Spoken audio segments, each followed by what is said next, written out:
It's official. Former President Donald Trump announces his presidential bid for 2024. I'm Kristi Leigh, and here's what's coming up on today's Daily Brief. Why Trump says he's running for president again. Many now reacting to plans for 2024 before the midterm elections are even officially over. The latest in the counting, contesting, and concessions. Mainstream media is playing Russian roulette with the headlines concerning a missile strike in Poland, and it turns out most Americans do not want a drag queen reading to their children, according to a recent poll. In order to make America great and glorious again, I am tonight announcing my candidacy for President of the United States.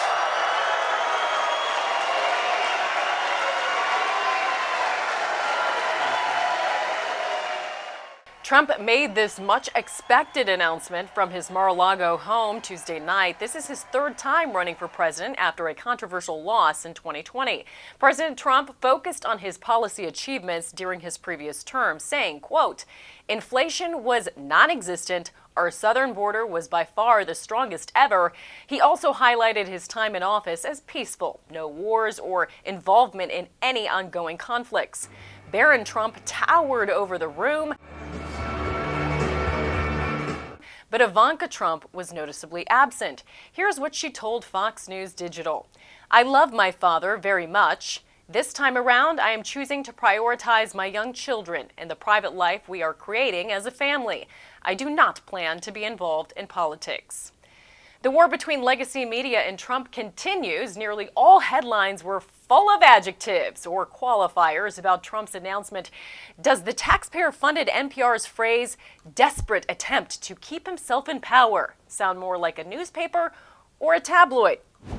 President Trump's presidential bid is coming just 1 week after the midterms election day, which is ongoing. Arizona has gotten a lot of national attention for its lengthy process of counting ballots and the problems with vote counting machines. Western Journal. Because of this, lines at voting locations were incredibly long. Some voters were even turned away from voting locations and told to find another. At least one voter says he had to wait in line for 7 hours.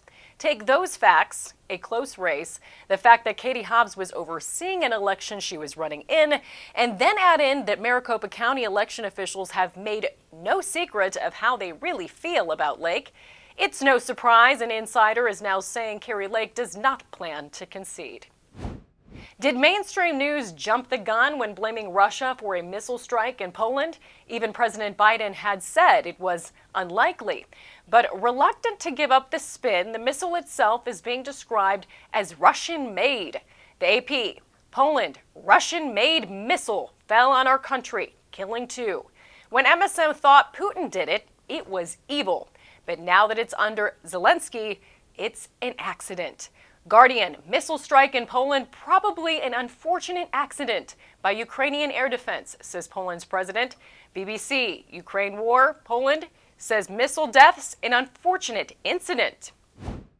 Despite the narrative push, a Rasmussen poll is showing the majority of Americans are not applauding drag queen story hours. The latest Rasmussen Reports national telephone and online survey finds that 60% of American adults consider drag queen story hour not appropriate for children, including 44% who say it's not at all appropriate.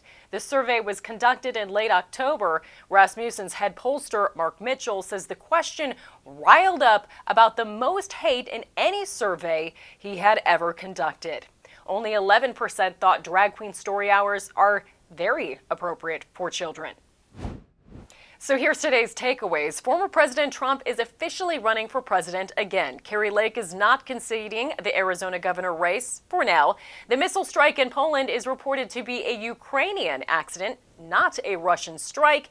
And it turns out most parents do not support drag queen story hours. To learn more, be sure to go to AmericanFaith.com and subscribe to our daily newsletter. For American Faith, news you can trust, I'm Kristi Leigh.